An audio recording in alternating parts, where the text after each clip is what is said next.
Hello and welcome. My name is Anita Griesbeck, and I am the founder of Female Success Stories, where I share success stories of women from all around the world to inspire and to encourage women to write their own success story. Today, I'm very happy to have Erica Rankin in my video cast. Erica is founder and CEO, or as she calls it, Chief Everything Officer of Brodo. Let's find out more about her passion and her story. Very warm welcome to you, Erica. It's so great to have you here. Yeah, it's so great to be here. Thanks for having me, Anita. So before we come to Brodo, actually, it's not all about Brodo, but it's more about you and your passion, your drive. You've been passionate about, let me check, three fields like health, fitness, and better for you foods for a really long time. Was there like a game changer in your life that brought you in this direction, or has it been always been part of your life? Yeah, so I mean, something bad kind of, I guess, pushed me towards like living a healthier lifestyle, I guess, so to speak. I went through a really bad breakup in university. And like when you go through something like that, you're like, I'm gonna focus on myself and do things for myself. And I guess I started to develop a big interest in fitness and Mhm. just going to the gym and fueling my body properly and I guess trying to become the best version of myself. And then I think that was probably like 8 years ago when I was in Mhm. school, which is crazy. It's crazy how time flies. Yeah, and that kind of sparked it all. And then I fell in love with the industry and I actually did competitive bodybuilding. I did a few shows. I became a personal trainer, decided that's not something that I wanted to do. And then now I'm in the better for you food space. Mhm. Mm. Wow, and you have started really young.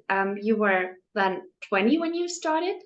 No, wait. 20 when you started that, and you've just told me in 2019 you started your own business. Okay, Yeah, so that's right. still very young, mid 20s. So you have, from your passion, it has grown into a business. Was that also like a longer plan of yours to become an entrepreneur or founder, or has anything happened in your life?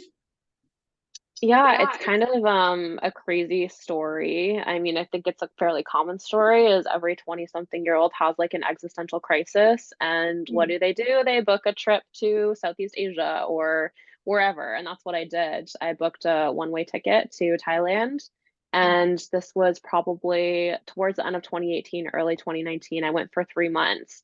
I quit all my jobs. I was deeply unfulfilled. I was hoping that this trip would put things into perspective for me and I would come back home with like I guess a clear idea of what I wanted to do with my life because I was just so unhappy working my 9 to 5. Mm.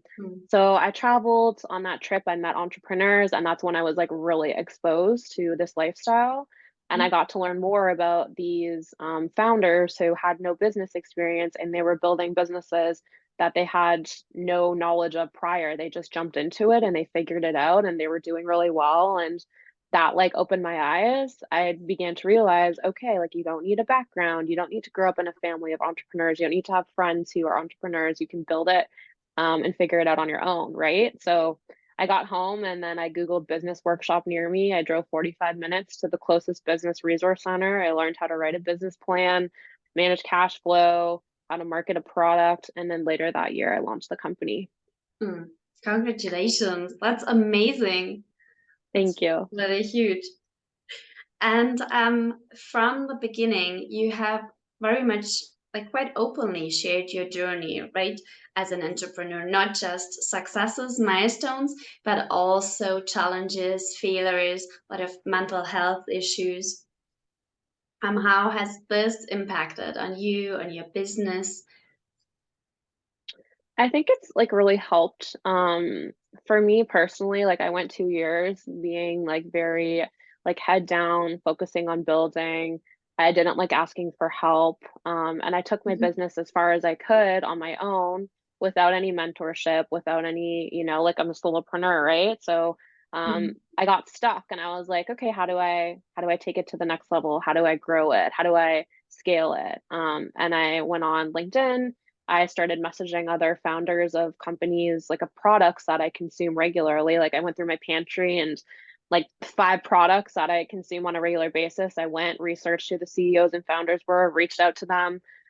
Some of them even hopped on calls with me. And Mhm. when I went on LinkedIn, that was the main purpose, was to find mentorship. And then through that, I started to realize like a lot of people and a lot of founders paint a very shiny picture of what entrepreneurship is really like. You Yeah. could see all of the highs, like the fundraising, the new accounts, like new store launches, growing the team, like all these really great things. And nothing was going well for me at the time. And I felt very alone and isolated and felt like I wasn't Mhm. doing things right. Like I was making cookie dough in a kitchen, putting it in a freaking wagon and bringing it up to my condo living room in a freezer. And I just felt like I couldn't relate to anyone. So Yeah. I started I started having calls with people, like other founders, and we like had so many common grounds. It's like, oh yeah, I did this yesterday, or like I had to, go drop off a delivery to a customer because I screwed up something, like stuff like that, little things that you do, but no one talks about it. So I thought, Mhm. okay, why don't I like make a platform like for the people who feel like me, who maybe don't have a lot of money and are starting something new that's scary and they feel like they're doing things wrong because of what's portrayed on social media. So I Yeah. just started sharing everything. And I think some of us forget that like we're humans and you can't really compartmentalize your life. You can't have like your personal life over here and then your business here. It's very much intertwined, especially Yeah. when you're a founder. And so much plays into that. Like your mental health is a huge piece of it. If you're not taking care of yourself, you can't grow a business. You can't manage Yeah. employees. You can't It's perform your not best. sustainable then. Yeah. Totally. So I started to like open up that conversation and like talk about it more, and I realized how big of an impact it had. And I guess in turn, like I built this really awesome community of people who like Mhm. they get it and they understand it, and they're maybe not comfortable enough to share that stuff on social media yet. So I'm hoping to maybe like make a wave of change where people are comfortable enough sharing all of that stuff, not just the Yeah. highs. Do you feel like it's getting better? People are more encouraged now to share along the way than a couple of years ago? I think so, absolutely. I know like people call it like quote unquote building in public, like with Mhm. whether it be like you're a product-based business or business or service-based or whatever, there are many challenges. And I think COVID in a way too, like the pandemic brought a lot of people together virtually. I found like I was connecting with people from like all over the world, hopping on Zoom calls. Like it forced me to learn how to build a community virtually. As much as it would have been nice to do it in person, LinkedIn was a great tool to, Yeah. bring me closer to like-minded people. And I'm seeing now, like, I think, like if it's more common and it's more normalized and accepted to post that stuff online, people are not as afraid to do it because they're not like the only one, right? Yeah. Yeah. Yeah. You're a great role model. One of the first who started it. It's Well, great that thanks. others follow. We here in Germany I've seen some time ago, like they call it, I think, fuck up nights, where entrepreneurs and founders yeah, meet with public and then they tell about their fuck ups, past but also current challenges, which is, I think, great. Yeah, we have that here. I think actually in Toronto, someone told me about that. Hmm. And you all just get together and you all like share a story, and it just like helps you feel less alone and connect with other people who, Yeah, they get it and they're going through the same challenges. I think that's awesome. yeah, yeah. That's really Yeah. great. What would you say? How has Brodo changed your life? I think, yeah, I mean, I feel like a completely different person now than I did 3 years ago. Hmm. It's forced me to step into a version of myself that I didn't really know could be. I'm very, like I'm very introverted at heart, and I think people don't see that or they don't understand that. They Hmm. think like, oh, because you're so active on social media and I'm so open and transparent, like I'm like that all the time, and it's easy and it is exhausting sometimes, like always trying to be on and like giving and putting yourself out there. Yeah. So I've learned how to be more outgoing, how to, you know, do things like this. Like in high school, I tell people I was so insecure, I had such low self-esteem. I would go and I would present one-on-one to the teachers instead of in the class because I'd be like, I don't want to go in front of the class. Hmm. I don't want them to see me or like judge me. And you know, I was like Yeah. this chubby, awkward, tall girl who had horses, you know, like that's how my persona was in high school. And I didn't want to be seen. I didn't want to be heard. I would go home and I remember in grades 11 and 12, I would have my classes in the morning and then I would do spares in the afternoon just so I could go home and be away from people because Hmm. I was very disconnected. And now it's the opposite. I'm just so connected with so many people and it's really weird how things have flipped. Um, but I think it's just made me realize that there are some really awesome people in the world and there's no ceiling for like what you can accomplish. You can literally get after whatever you want to do, right? Yeah, the power is really in yourself. Yeah. So Totally. you're an extroverted introvert. Yeah, You're I always call introvert who myself like, learned to become extrovert. yeah, it's like forced extrovert is like kind of the way that I describe it. But Mhm. it's good. It's just like especially when I do like trade shows or if I'm like out and like doing an event, I have to like take a week to just like pull back and Yeah. recharge and then I'm good to go. The first day you're like, let's go. And then like the second or third day you're like, oh gosh, I need to like charge my social battery. And I know a lot of people are like that. Oh yeah. Yeah. Shows are great and fun and amazing. But thereafter, I think even as an extrovert, your battery is low. They take so Yeah, much totally. energy. Yeah, Yeah. it's so true. Yeah. Yeah, great. And looking into the future, are there any plans that you're working on, or maybe a dream, long-term dream that you would love to realize one day? You know, I think like the long-term plan, and I try not to like think too much about it, like because things change and Yeah. you never know where life's going to take you. But I would love to have the ability to invest in female startups. Like it'd be nice to have an exit, have you know, a fund that I can actually use and contribute and like help other female entrepreneurs kind of build their dreams. And I'm in the middle of fundraising right now, and it's not easy being a female founder, going out and asking for money. Yeah. So I think there needs to be more like female investors in the space, and I would love to be that, and like also provide mentorship as well on top of that. Mm, yeah, that sounds amazing. Yeah. Great. What would you say? What is your secret to success? Um, I wrote like I quotes. I like put quotes everywhere. And I Mhm. wrote a quote on my whiteboard or just like two statements and it says control the things you can control, understand there are things you cannot. And I think it's just like the mentality of, you know, the way that you perceive situations. And it's like little things too, like things are happening for me, not to me. And I used to think like when I first started Brodo, like when things would go wrong, I'm like, oh my gosh, why is this happening to me? What did I do to deserve this?